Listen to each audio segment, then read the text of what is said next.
Bismillahirrahmanirrahim. Assalamualaikum warahmatullahi wabarakatuh. Alhamdulillah alladzi bi ni'matihi tatimmus shalihah.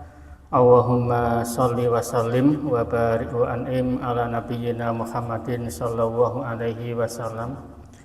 Faqala Allah ta'ala ya ayyuhalladzina amanu taqullaha haqqa tuqatih wala tamutunna illa wa antum muslimun, amma ba'du. Jamaah rahimakumullah, malam hari ini kita akan membahas satu pembahasan, yaitu hukum sujud kepada manusia atau sujud di depan manusia. Karena kita sudah semua tahu, ternyata di dalam Al-Quran Allah memerintahkan malaikat dan iblis untuk sujud kepada Nabi Adam, dan itu dikerjakan oleh para malaikat sehingga mereka sujud kepada Nabi Adam. Maka sebenarnya bagaimana duduk permasalahannya, apakah dibolehkan? Maka jawabannya adalah sujud itu ada dua macam. Pertama, sujud ibadah, dan yang kedua adalah sujud penghormatan. Yang pertama, sujud ibadah, sebagaimana kata Syekhul Islam, as-sujudu ala dzurbaini. Sujud itu ada dua macam. Sujudu ibadatin mahdhotin. Yang pertama sujud ibadah mahdhoh, ya. Fa'amal awal fala yakunu illa lillah. Adapun sujud ibadah maka hanya boleh ditujukan kepada Allah Subhanahu wa ta'ala. Sebagaimana tadi ketika sholat kita sujud semuanya, ini tentu niat kita ibadah. Maka wajib hukumnya diniatkan untuk beribadah kepada Allah Subhanahu wa ta'ala. Makanya kalau sampai ada orang sujud dengan niat ibadah tetapi ditujukan kepada selain Allah, maka ini merupakan syirik akbar. Misalnya sujud di depan batu, atau sujud di depan arca, sujud di depan pohon, yang dia meyakini ini ada satu kekuatan tertentu, kemudian dia niat ini ibadah, sujud beribadah menyembah pohon atau arca, maka ini syirik besar, pelakunya keluar dari Islam. Kemudian yang kedua, kata beliau, namanya sujud tasrif, sujud untuk menghormati orang lain, ya.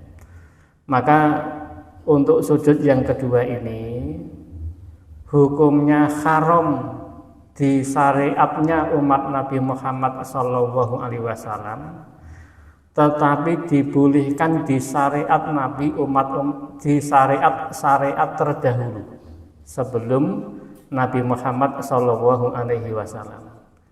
Makanya Allah memerintahkan malaikat dan iblis untuk sujud kepada Nabi Adam alaihissalam. Ini bukan sujud ibadah, tetapi Allah memerintahkan malaikat dan iblis untuk sujud dalam rangka menghormati Nabi Adam.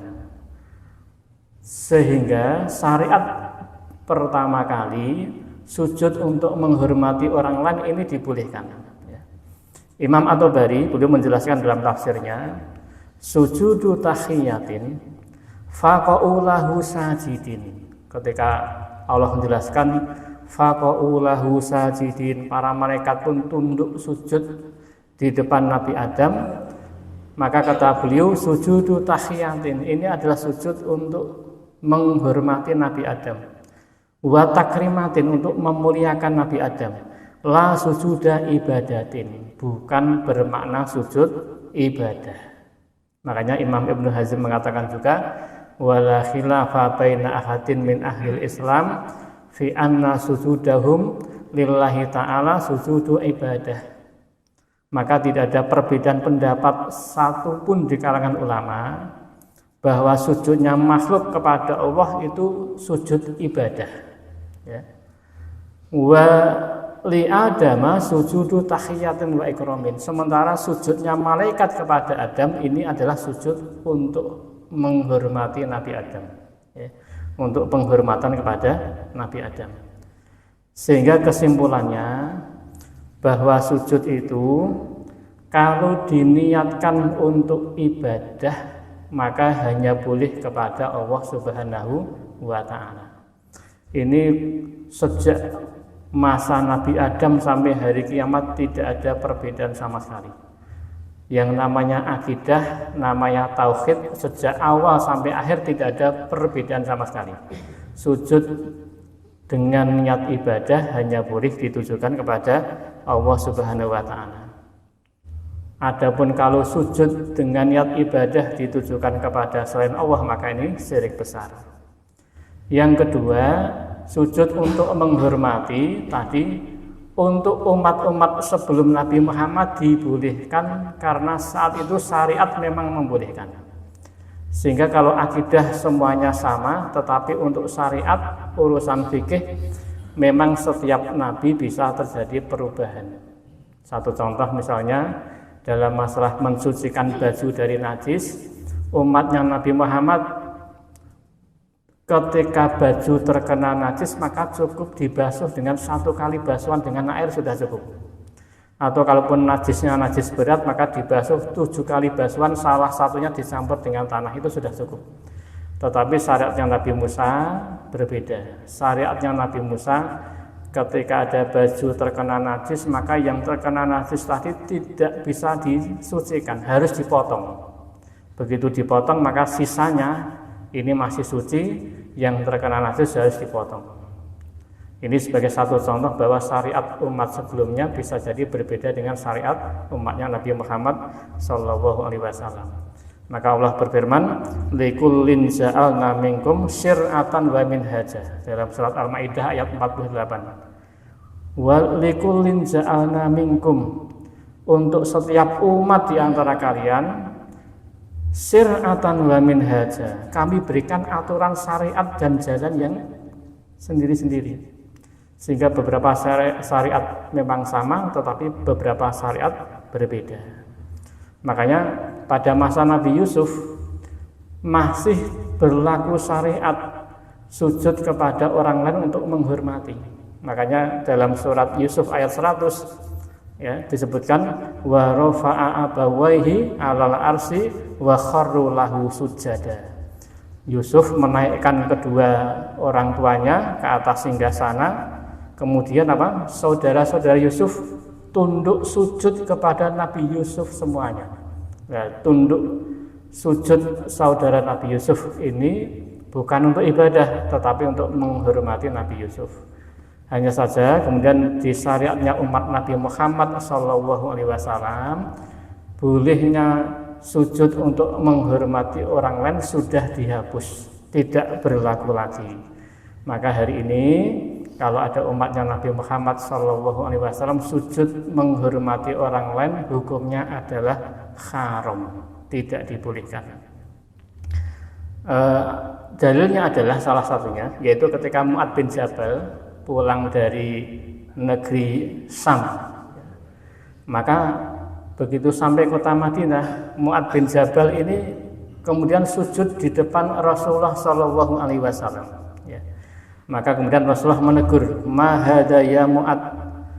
Apa yang kamu lakukan ini wahai Mu'adz?" Maka Mu'adz mengatakan, "Ataitu Syam fawafaqtuhum yasjuduna li asadifatihim wa batariqatihim." Wahai Rasulullah, saya pulang dari negeri Sam, saya melihat orang-orang Sam itu biasa sujud menghormati pastor-pastor mereka, menghormati komandan-komandan mereka. Maka saya pun juga ingin menghormati panjenengan dengan cara sujud. Maka kemudian Rasulullah mengatakan, "Fala taf'alu." Janganlah kamu melakukan seperti itu. Fa inni law kuntu amiron ahadan ayasjuda li ghairillah la amartul mar'ata anta suda li zawjiha. Andaikan saya ini dibolehkan untuk memerintahkan orang sujud di hadapan orang lain, tentu akan aku perintahkan seorang istri sujud di hadapan suaminya, sebagai bentuk bahwa seorang istri memang betul-betul ditekankan untuk menghormati suaminya. Tetapi karena sudah tidak dibolehkan oleh Allah, maka Rasul pun tidak memerintahkan seorang istri untuk sujud di hadapan suaminya. Sehingga dari beberapa penjelasan ini Syekhul Islam beliau mengatakan fa inna nususus sunnah wa isma'ul ummah, berdasarkan nas-nas as-sunnah dan juga ijma' kesepakatan seluruh ulama bahwa pertama sujud kepada selain Allah itu hukumnya haram di syariat kita. Kalau tujuannya untuk ibadah, syirik besar. Tetapi kalau sujud di hadapan manusia lain tujuannya untuk menghormati, maka hukumnya haram dan termasuk dosa besar berdasarkan keterangan dari Rasulullah SAW dalam kisah Mu'adz bin Jabal ini. Kemudian juga saya lengkapi, yaitu perkataan dari Imam Ar-Rukhaibani rahimahullah. Beliau mengatakan as-sujudu lil hukam wal mauta bi qasdil ibadah kufrun qaulan wahidan bittifaqil muslimin. Sujud kepada pembesar, kepada orang mati dengan niat ibadah itu kekufuran, dan seluruh ulama sepakat bahwa ini adalah bentuk kekufuran.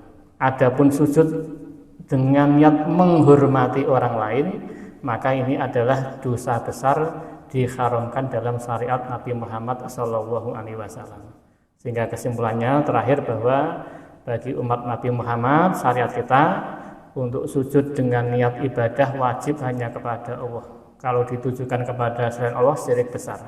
Yang kedua, kalau kita punya niat menghormati orang lain, maka dilakukan dengan cara yang sewajarnya, tidak boleh dengan melakukan gerakan persis seperti sujud, karena ini sudah diharamkan di dalam syariatnya umat Nabi Muhammad SAW. Saya kira demikian untuk pembahasan malam hari ini, mudah-mudahan ada manfaatnya.